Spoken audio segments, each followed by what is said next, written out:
And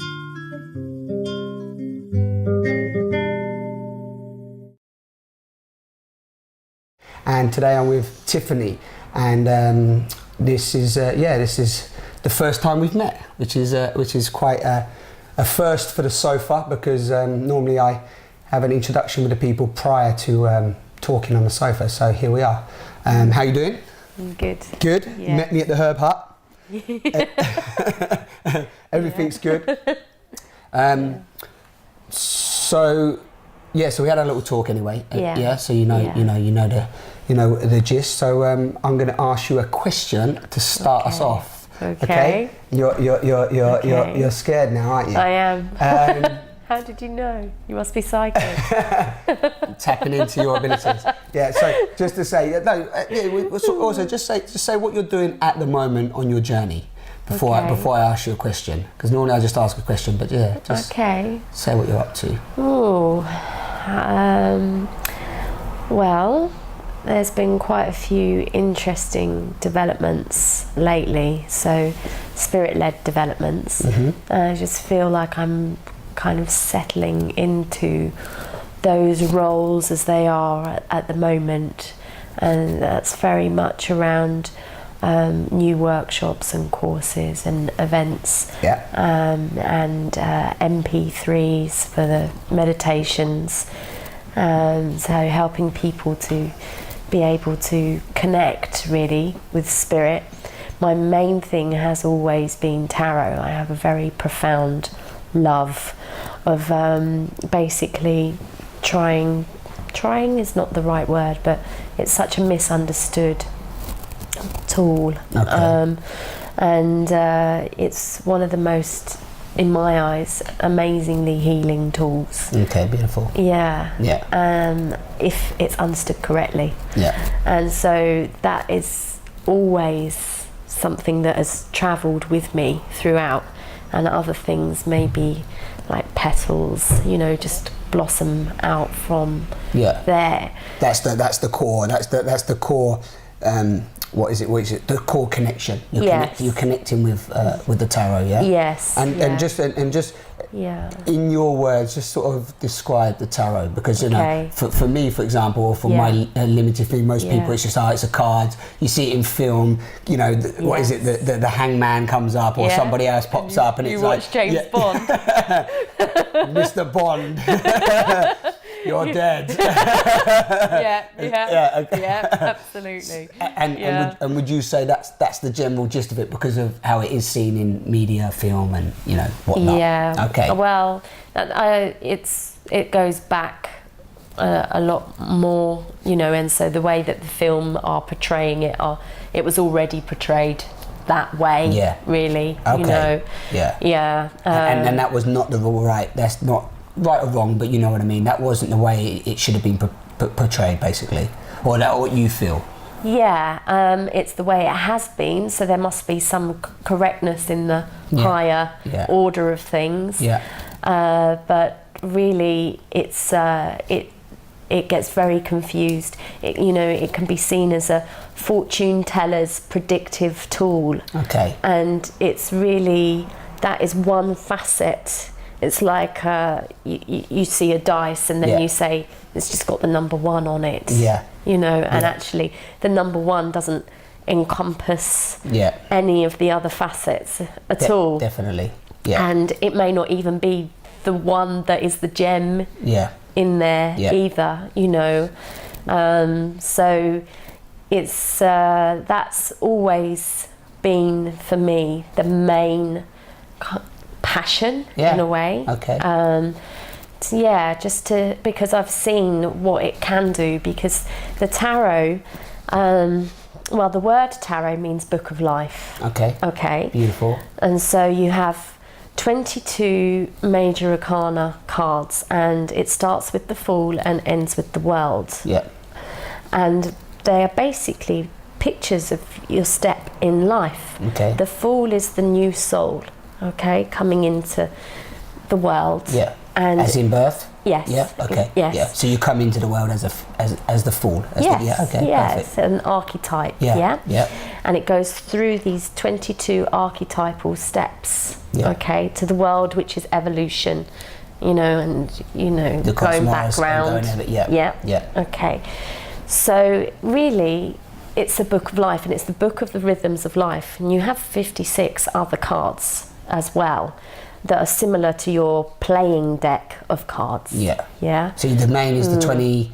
What's the main ones are how many? 22. 22. So that's your main, but you've got 56 additional. Yes. Okay. Well, they're basically 2 decks. Yeah. The major arcana is the 22, Yep. which means major box of secrets. Okay. And the minor arcana are 56, minor box of secrets. Yeah. And you could see the major arcana as the gods in the way, or the puppeteers, and the minor arcana as the puppets. Okay. And what's happening here. Yeah. Okay.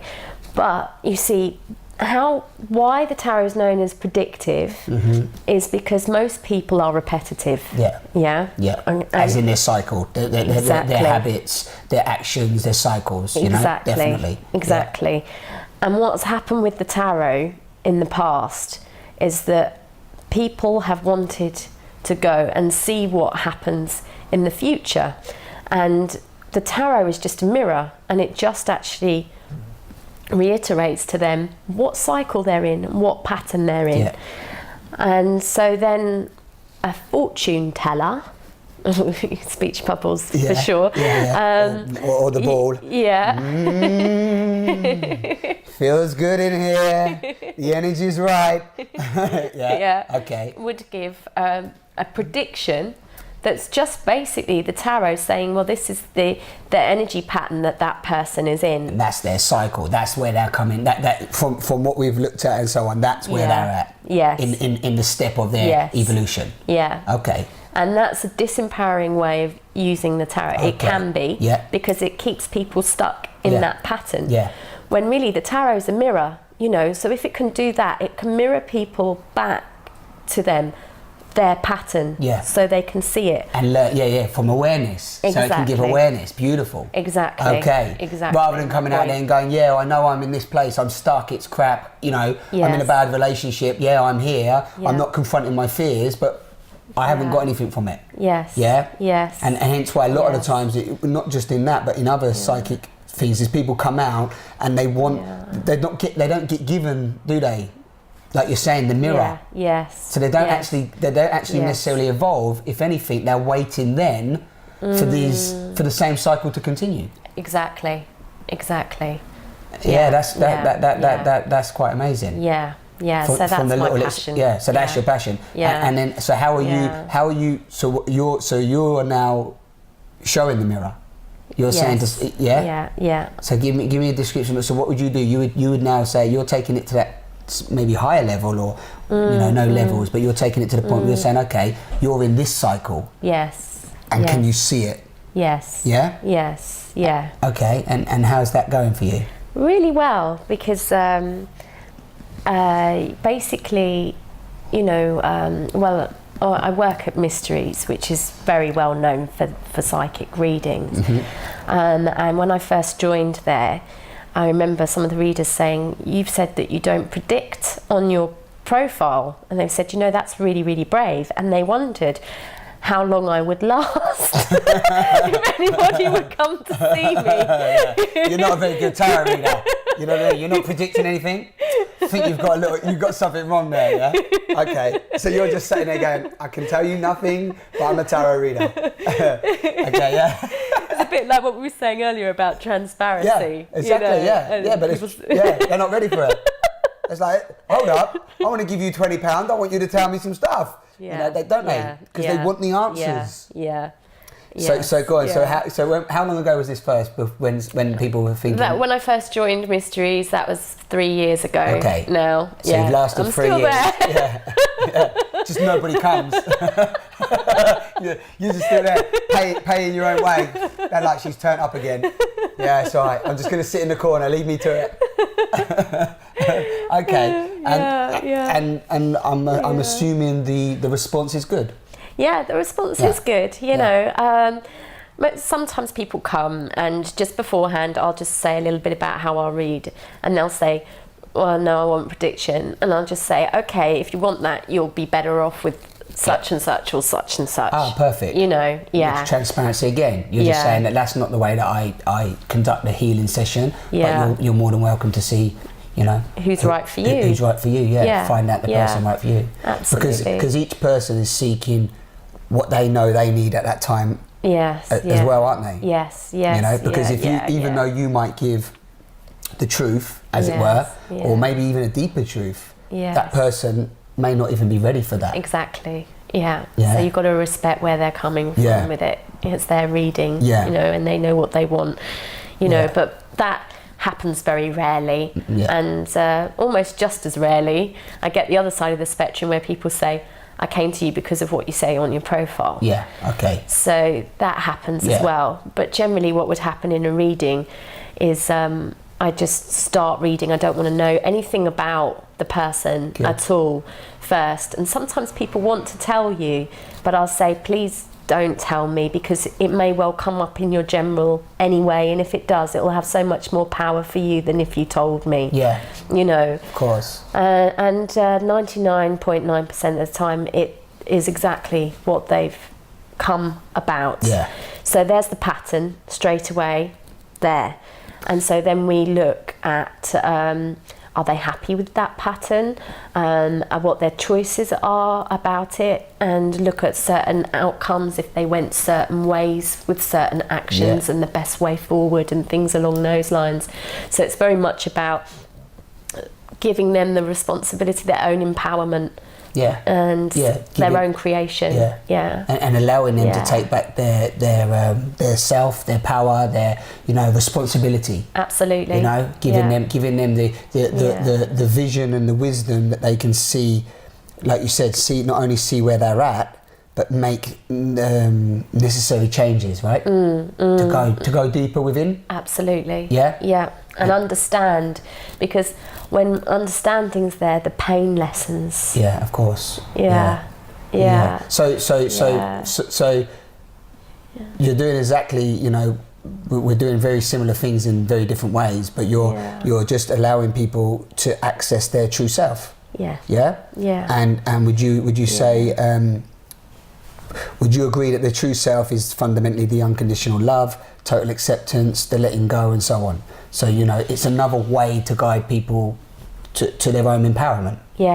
Well, with that, I guess you have to really know how to unconditionally love yourself, know yourself, and be in that place with yourself, and be gentle with yourself.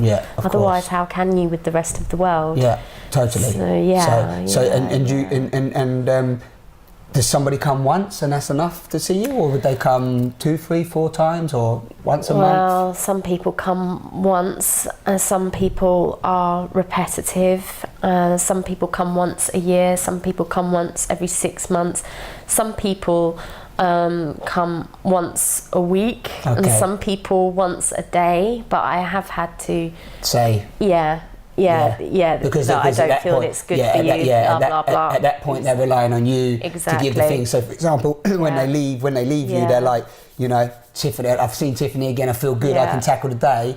And then because they're not confronting their fears or doing the action, they're needing, so it becomes like anything. There's no actual definite structure of how many times people come, but like everything, whether it be seminars, tarot, runes, and the list that I mentioned earlier, it can become addictive. Yes, absolutely. Which then means you're in the addictive process again of the ego, of the need for identity, the need for somebody else to give you what you're not willing to embark upon, or tackle or confront. It's mad, isn't it? It's mad how the same. I'm sure you see this as well. Is the same patterns, because that's what you're saying. It's about cycles, patterns.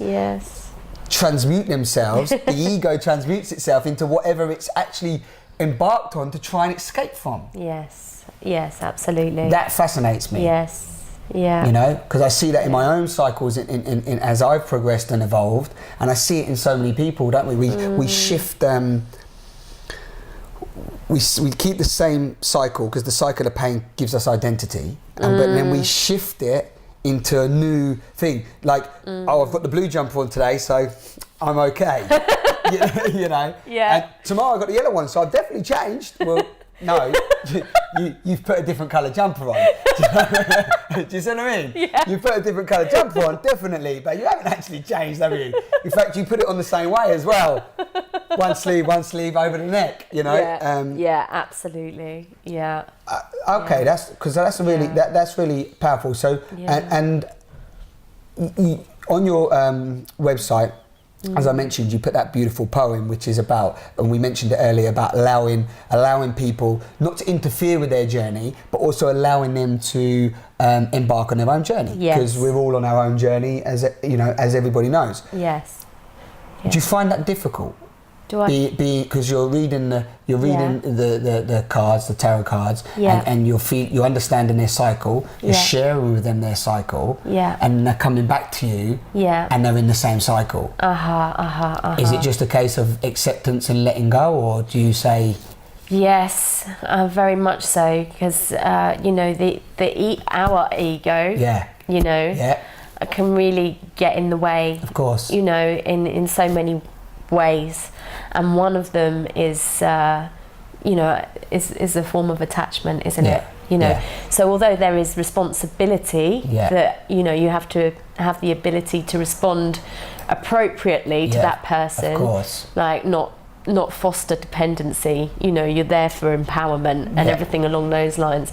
Obviously reacting in some way or getting attached to how their cycle is attached. Of course, you've gone from empowerment to actually disempowerment, isn't it? Yes. I don't know if you remember, I'm quizzing you now, but there's 3 things you said that you like to abide by. Yeah, that's right. Tell me those.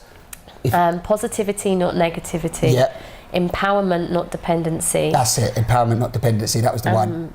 Healing, not prediction. Healing, not prediction. Yeah, beautiful. They were the 3 things I really caught on, and that's the thing, isn't it? Because somebody comes to you, you know they're going. It's almost like even regardless of whether it's a tarot reading, we've got friends and family, haven't we? And ourselves that we habitually are in a cycle sometimes, and you want to just go. Smack! Wake it up, man! Can't you see it? You know, look! You know, you've just done this, and this again. And I mean, I even get frustrated, you know, with myself definitely, but also with my mum, with my partner, you know, and so on. It's just like, well, look, you're there again, and it's one of the biggest things for me is just to go, you know, because I've always wanted to help people, and when I see something, because I'm quite a strong character as well, when I see something, I was like, come on, you can see that, can't you? Yeah. Surely you can see that. Like, yeah, exactly. So change it. You know. And they're like, oh, all right. You know, and that's completely. I mean, that is disempowerment. Yes. Isn't it? Yes. You know, the minute that you are. Well, you have a condition, don't you? You have an expectation and a condition on that person to break their cycle. Yes. That's what you're saying, is the ego comes in of like, well, I've told you the way, I've given you the path. Yes. You know? Break your mould. Yeah. But it's just not that easy. No. It's not that easy. So that's your passion, that's your main love, but you do other stuff off of that, and I'd love to come back to the tarot reading. I mean, I don't know if you would be, maybe we could even do one live or something. I don't know if would you be willing to do that maybe? Maybe in the future. Yeah, in the future down the line. So I'm going to move on from tarot now. It gives you a little insight to tarot reading, and there's a lot of information on Tiffany's website, which you'll be able to access from here. So also, just because it's been an interest of mine for a long time, and I do sports massage, Swedish massage. Talk to me a little bit about Reiki healing, because it's been an interest of mine. I haven't delved that far yet. But tell me a bit about, because that's something you're doing now as well, right? Yeah, I've been on the Reiki path since 2000. 10 years now. 10 years. I'm getting old. 10 years, professional. Excellent. And Reiki only really teaches you through your own experience, so I can only really talk about my own experience with it. That's fine. Okay. I went through, in 1998, I went through a series of quite strong events, life-changing events.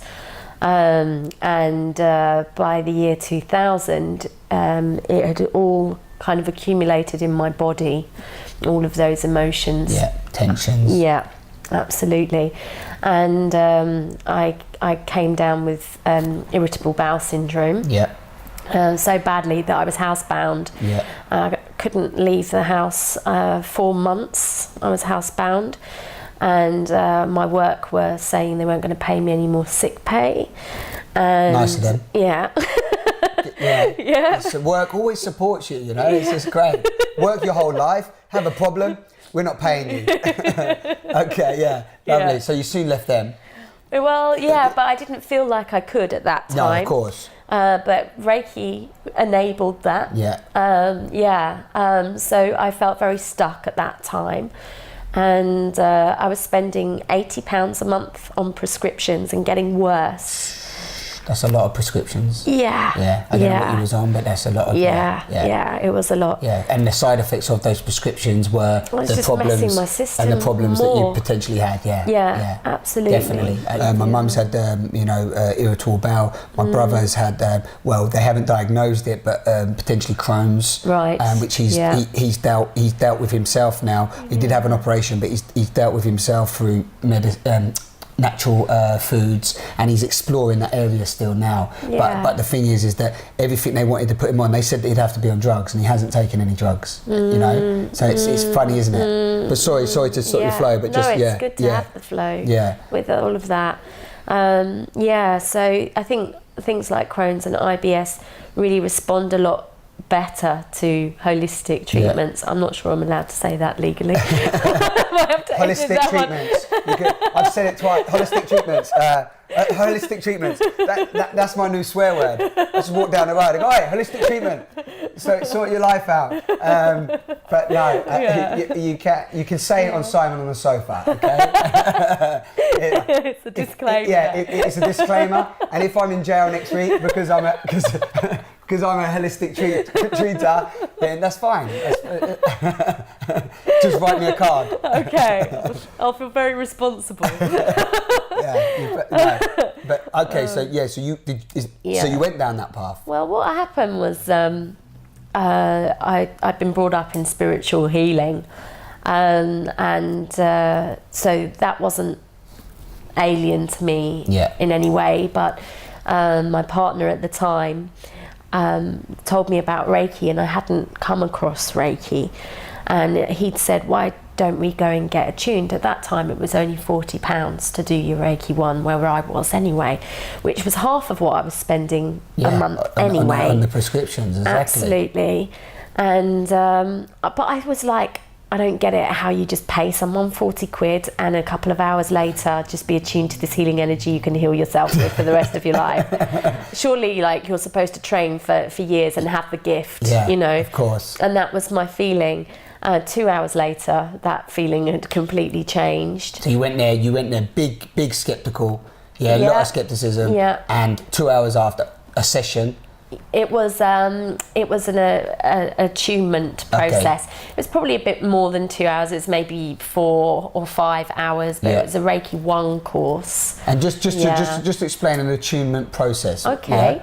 Well, basically, if you see everyone like a tap, so everyone's tap can be at different flows. What a Reiki attunement does is enhance your tap. Okay. So it turns your tap on intensely. Okay. And so the flow of positive energy is stronger. Yeah. Yeah. So you're closed, then it opens. Yes. Okay. Or should we say maybe universal energy? Yeah. Okay. Because sometimes it may not feel positive. Okay. Just because, you know, like when you wash a saucepan and it all gets really gunky for a while before you get your saucepan Well, like when clean. you clean the room. You change the room around, don't you? Exactly. Everything gets completely messy, dusty, it's a nightmare. You're like, why did I do this? Things you hadn't seen before. Yeah, exactly, yeah. And then later the calmness comes and the rejuvenation. Okay. That's right. Okay, so it's a cleansing. Yeah, okay. Absolutely. All right. And after that day, I never spent a penny on my IBS again. Really? Just stopped. Yeah, it stopped. But not only that, my whole mind pattern shifted. Yeah. So I did leave my work when I felt like I couldn't because of old beliefs. Yeah.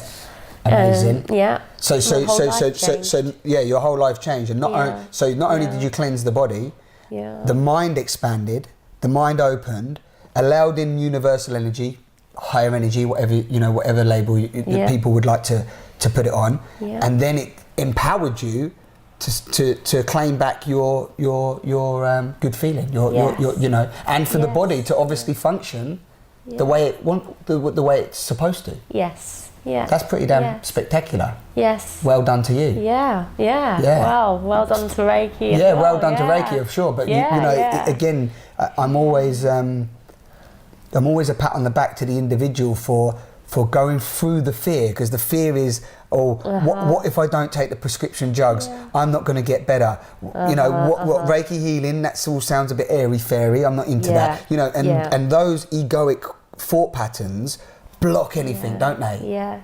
They just shut down. They just shut us down. That's right. Judgment takes you out of the heart. Yeah. Yeah. Totally. Yeah.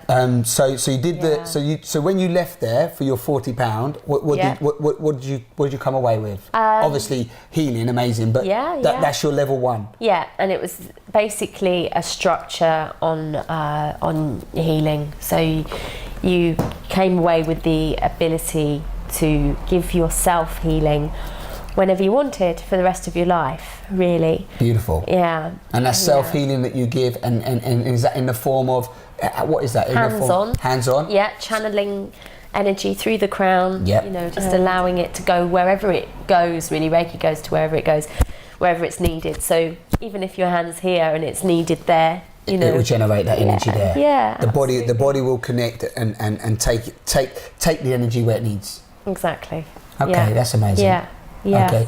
What would you, if somebody was wanting some Reiki healing, or somebody went to get some Reiki healing, is there? I suppose is there a knowing that it was a good session? Is there? Can people just go, okay, £60? Do you see what I mean? Yeah. In a way, yes, they can. Yeah. Right, and the reason why is because it's the person on the couch that actually does the healing. Exactly. So it's the healer is just a channel for what will or won't happen. Exactly. So if you're on the couch, I read this. Have you read Adam Dream Healer? No. You have to. I'm gonna lend you Adam Dream Healer. Okay, only because it's same thing is that his key message is he can heal distant healing. He can look at a photograph and heal people and so on. But not if that person doesn't heal themselves. They actually heal themselves. Yeah. Yeah. So it's the same thing, right? That's right. Absolutely. So do you communicate that to them before?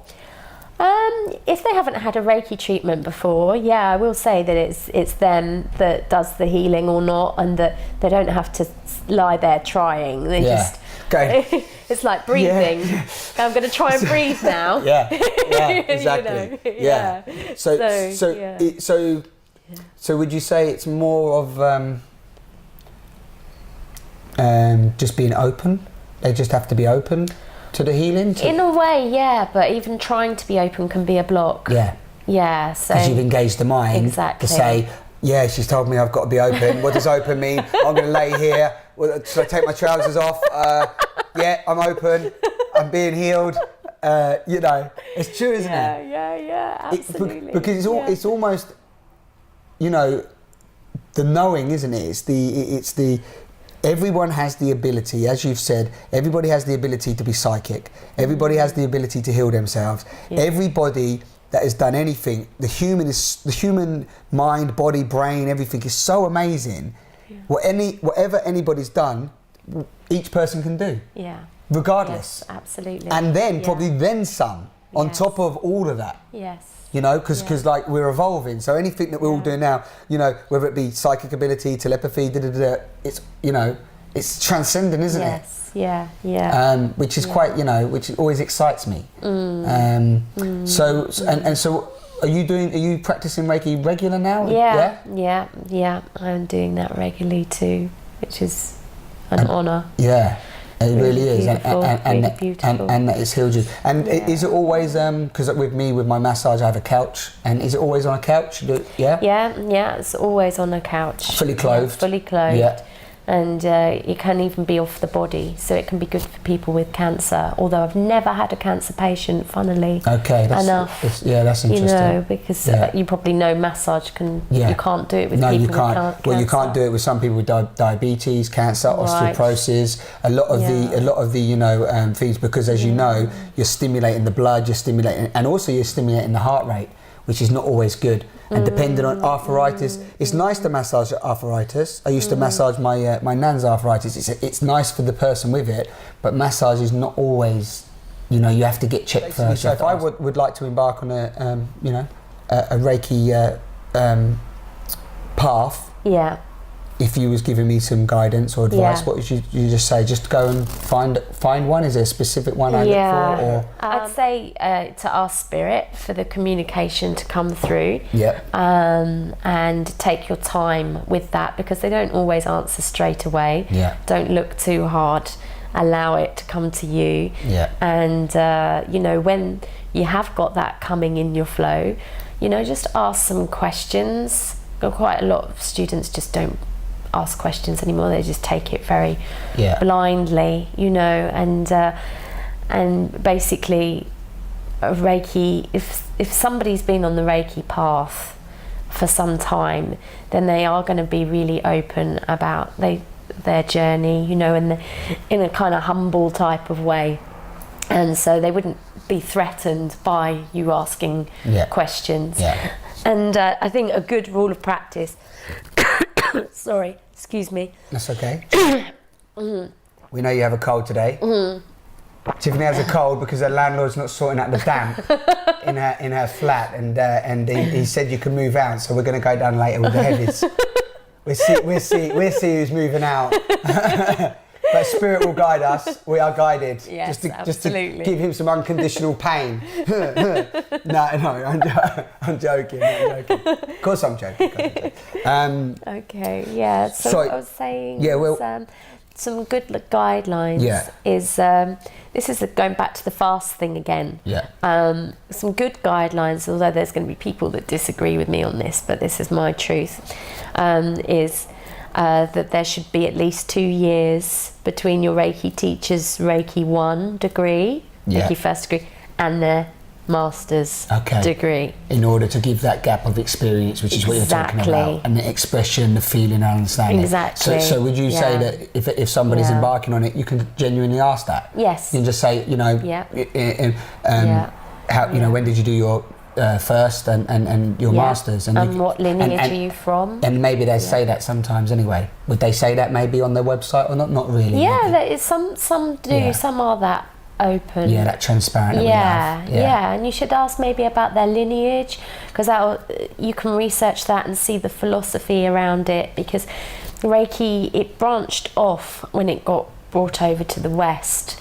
So the main branch of Reiki is Usui Reiki, but Usui Reiki as we know it in the West isn't original Usui Reiki as it was in the East.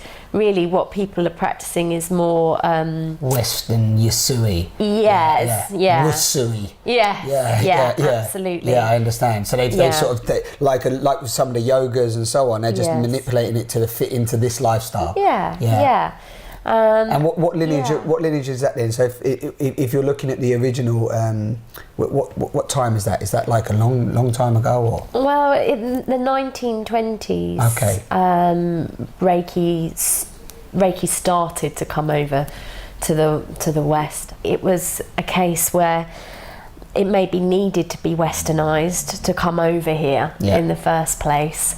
But certain things were told, like there were no surviving students of Dr. Usui, and it was in the 1990s that I think Frank Arjavar Petter and Chris Marsh and maybe William Lee Rand, but I'm not completely sure if he went, but they went over to Japan and they actually did find some surviving students of Dr. Usui. Okay, amazing. And then the way that he taught came out, and we got to see the East and the West.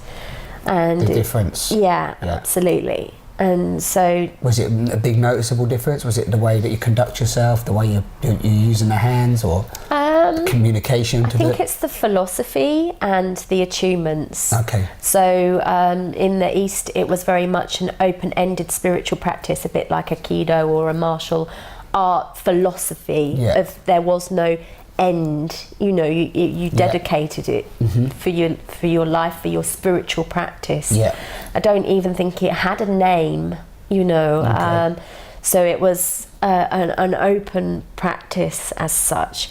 And like we said, you know, they might just for every day throughout their lives practice and not go to the next level. It's just a part of life. It just become a part of life. Yes. And like you said, depending on where you are, would depend on what you needed. Because if you're in tune, the whole point is that it's not a competition to be the master, is it? No. Do you see what I mean? That's right. You know, like probably in the Western world, it's, well, it's great that you've brought this up, because I'm going to read the list of all the things that are out there now. But if you've got DIP, doctor this, doctor that, masters that, degree that, and you've got that in the West, just the West mentality, that means good, doesn't it? Yes. Even though you might go to the guy that is just lives in his home and he doesn't charge much money, but he just gets up in the morning, he's calm, or he or she, and they just come in, and you come in and you pay £20, and they just do some really nice healing. They might only be on one, but they may be connected beyond master. Again, it's that what you said, really trusting in. I like that you say trusting in spirit. And just for the people listening, trusting in spirit is really just trusting in, you know, a natural flow, a natural flow of your own path. Basically, isn't it? Yeah, absolutely. I always say it's really about trusting in you as the unique being that you are. Would you agree? Yeah, absolutely. And trust wherever that leads you, you know, even if in the West everything's about advertising and campaigns and competing as well, isn't it? Everything's about competing. You know, Theta Healing's got to be better than Reiki. This is their special offers here, you know, meditation here, this centre here, because everybody unfortunately is trying to make a living.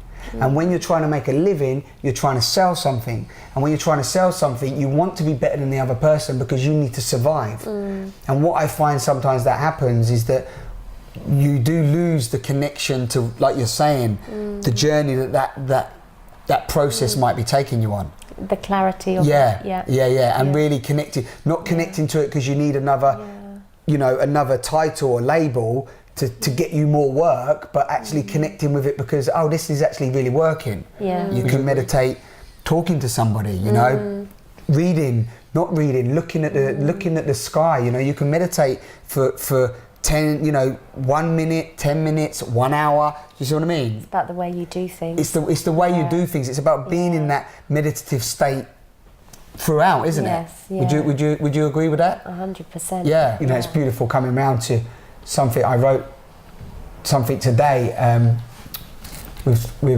meeting Tiffany in mind, and I just wanted to list this. I know I've read this to you already, but I just read this for for the people listening. But this is just some of the healing things that are out there now, and society is really evolving more and more into these, you know, healing each other, healing yourself, and you know, potentially healing the planet.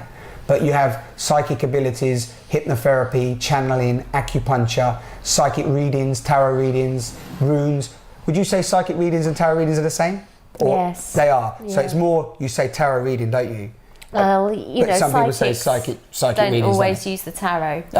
But tarot is a gateway for psychic information. Psychic information, tapping into, you know, to knowledge, the runes, astrology, energy healing, aura alignment, chakra cleansing, meridian healing, distant healing, theta healing. You have Reiki, which we spoke about. Healing on the phone, isn't it? Like, what was that? That's like psychic healing Distance again. Healing, Distance healing, past life regressions, which you've experienced and thoroughly recommend. Solar gazing. If you know about solar gazing. I don't know. Something that I've just recently come into, looking at the sun at the first between the first hour of the sun rising and the last hour of the sun setting. I'm very new to even the realization of it, but yeah, you know, look at the sun at these times, even for like 10, 20, 30 seconds, a minute, work your way up. That natural energy from the sun, which we used to praise, you know, go back to the ancients and tribal people, they worship the sun and so on. Well, it's about tapping into that energy that the sun's giving you, which is just the same as me and you. We get energy from each other. Yeah. You know, being in your presence has been a nice experience. I hope the same for you, and we have an energy transference. And you're just doing that from the sun or from nature, or, you know. So that was one that's popped up. You have obviously yoga, the mind, body and soul healing, many different forms of yoga, from Kundalini to, you know, well, there's a list. There's a list. Everybody knows those. Zen. You have walking meditations, group meditations, group healings. The pineal gland, the violet fire support, where you use the violet flame and the white light to protect you and guide you. Obviously, the you know, prayer and gratitude, positive thinking, law of attraction, quantum theory. Tai Chi, Qigong, massage therapy, reflexology, sound vibrations, sound healing, dance. You said that dance, what is it, like trance dance healing? Yeah, the 5 rhythms. Is that like, I'm interested in going, I love dancing, but since I've changed the, you know, I used to go dancing nightclubbing, but since I, you know, knocked that dimension on the head, I'm looking for some, you know, some healing dance. You know, I love dancing so much. So, if that's something that you know about. That's interesting, because it was similar for me. You know, like I've always loved dance, but got into like the kind of rave culture. Yeah, of course. And when I opened up my centre in Camberwell, I just didn't have the energy to do that anymore. And I just felt like I'd lost my dance. Yeah. And I came across a 5 rhythms flyer, and I was like, oh. Sounds interesting. Yeah. And it was really funny because it was a class in Vauxhall, and Vauxhall was where I always used to go. Under the arches. Under the arches. Yeah, of course. Strawberry Moons and all those times. Yeah, absolutely. And that was when I didn't even live in London. Yeah. And so I used to travel in. And now I was travelling to Vauxhall about 10 years later, dancing under church arches. Beautiful. And to natural rhythms and yeah, you mentioned no drugs, no talking. No talking. No drugs, no drinking, no talking. Yeah. And when you go in there, it's pure. Everybody just goes in there, and they know about not talking from going in there. That's right. Yeah. You just know the code. Yes. Like normally when you know the code, hide your stash. Yes. This one's no talking. Yeah. You can communicate with your totally. body. Beautiful. You don't need words. Yeah. You know, with your energy. You communicated with the guy and different people as well, don't you? And through the dance, right? Yeah. Yes, absolutely. Through the dance. Amazing. Through the dance. And it's totally liberating, because it's a map of different rhythms to get you there. So it's like a wave. It's called a wave. Yeah. And it starts with flowing, which is really Tai Chi, like an yin and inner, where you're just discovering where you are at. Yeah, beautiful. And then it goes into staccato, which is really expressive and yang, and you know, like this is who I am. Drum and bass. How I feel. Drum and bass. That's a little bit more chaos, but you're getting there. That's the next rhythm. Yeah, is that the next rhythm? Yeah, it's like, you know, that's what they do in drum and bass. You were wanting to dive on in there, aren't you? Yeah. I was already in there with the drum and bass. No, but go on. So you move through, it gets more chaotic. Yeah, so you get to that expressive point, you know, because you found yourself. Yeah. And then those shapes can only stay for so long before it all breaks down. It goes off into like a real chaos and does point. the music goes with that. Yeah. And beautiful. And over how long a period? 2 hours. Yeah. And then after the chaos point, your inhibitions have come out. Yeah, because everybody's released. Exactly. So there is no you in that sense anymore. You found you expressed you. Yeah. You went through you. Yeah, absolutely. And what you're left with is like your inner child. Yeah. So it goes into a lyrical state where it's all very playful and like really and just young. and friendly and young and free. Absolutely. Beautiful. And then it goes into stillness, but you dance the stillness. Yeah.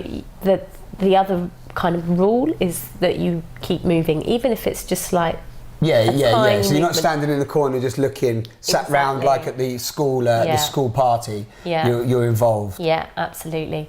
And sometimes it can be really hard. Sometimes it can be like, oh, I just want to go. And sometimes it's really ecstatic. Yeah. Sometimes like a night out. Yeah. Just like a night out, right? Where even a night out on drugs or a night out exploring that release. Exactly. Because sorry, go on, finish. So and then you come down, you're calm. That's the practice. Yeah. But sometimes it's hard. Sometimes it's because stuff is moving, and sometimes people want to stop then. And then you get stuck in that space. Okay. It's like you have to commit to keep moving through it, and the transformations that come occur from it, letting go is incredible. Yeah. And how many people when you still go to these? I do, yeah. Yeah? I've been going 4 years now, I think. What, I can dance every night in London. Really? 5 rhythms. There's classes everywhere. And is it a class you just pay? You pay to go? Yeah, you do. Yeah, of course. Yeah. What is it? £5, £10? Well, some do sliding scales. Yeah. And so some depending. They generally do sliding scales from about maybe 7 to 19. Yeah. Okay, well that's the standard price to go night clubbing, and you save the money on the drink. Yeah. And don't you? And how many people would you say are in there sometimes, or the ones you've been to? Well, I live in Cornwall, so I get to see. I've been to ones in Cornwall and ones in London, and you get to see the difference. There is no set amount rule. Of people. Yeah, like in Cornwall, there might just be 6. You might just be dancing with 6. The class I go to in London is around 80 people. Okay, so there's a lot of people in there. Yeah. And it's a cramped space or not? If you've got space. That's interesting that you brought up the space thing, because the philosophy that's behind it is amazing. It's about fluidity, and it's about moving out the way, and concentrating on the space rather than the lack. And if everybody concentrates on where the space is and gives way to the space, there's always space. Absolutely. Even no matter what you're in. Whereas people, like in London, isn't it? It's almost like there's no space, is there? Because nobody's moving. It's like bang, bang. All right, mate. There's a seat there. Get out of the way. I've got to get somewhere. Everybody needs a bit of this dance. 5 levels dance. They'll be on the tubes. Wouldn't it be so much more fun? Yeah, imagine that. It'd be fantastic. Floating on the tubes. All right, love. Move round. Let me go. That'd be genius. I'm definitely I'm you there. are an ideas man. It's a fantastic on the idea. tubes. Imagine that. Everybody does 5 levels. No more drugs. No more alcohol, and we can rock and roll around the city. Everywhere you go, there should just be a tannoy with music on, just getting you going. It'll be like that at about 9 in the morning. Staccato time. Okay, great. So, I'd like to come along. Yeah, cool. Yeah. I'll go every Thursday. So I'd be definitely interested in coming along. Yeah. Okay. Anyone else out there? We'll be down Staccato in on a Thursday night in Vauxhall. Not the strawberry moon, but the new strawberry moon. Oh, beautiful. Yeah. So, why do we come to that? I don't remember why we come to that, but I'm really happy we did, because we were talking about dance. I didn't list them all, but you get the idea that there's a lot of healing out there. Yes. That's where we was, wasn't we? We were talking about healing, dance, healing, and so on. That's what we come to. Yeah. That's it. Yeah. Yeah, it was why we come round, didn't we? We're listing all these healing, and I mean, as I say, there's many more on there. I know we both agree on this, but just for the people listening as well, is that why do we feel that everybody needs healing now? The $1 million question. Yes. But you know my views on it, so I just throw them out there. But just that majority of people are in pain, right? Yeah. Even if we're not wanting to admit that, majority of people are in pain and can't express themselves. And one of the things that it's things you've tapped on a lot this evening, it's beautiful, is that it's not about just going and get a load of diplomas, grades and so on. It's not about going to every single thing. It's about tuning into your true self, tapping into your own self-love and what you really need for who you are and your journey, and overcoming those your own, taking responsibility to overcome your own inner pains, suffering that we've all got from conditioning and so on, you know. Throw something in there just to sort of end the conversation of why the people that have come to you, and obviously your own journey, you know, we need healing, right? And you know, I suppose we know the reasons why, but do you feel everybody needs healing? I feel it's an ongoing thing through life. So maybe not everybody needs it. Need might not be the right word. But it benefits. Absolutely. Like, people will say, like, oh, well, when should I come for a Reiki treatment? And it's like, well, whenever you want. There doesn't have to be anything wrong. Exactly. You know. You don't actually have to be in pain. No. There you go. That's a great answer. Even if people think, well, I'm not in pain, because that's what people do, don't they? I don't need a massage. I've got no injuries.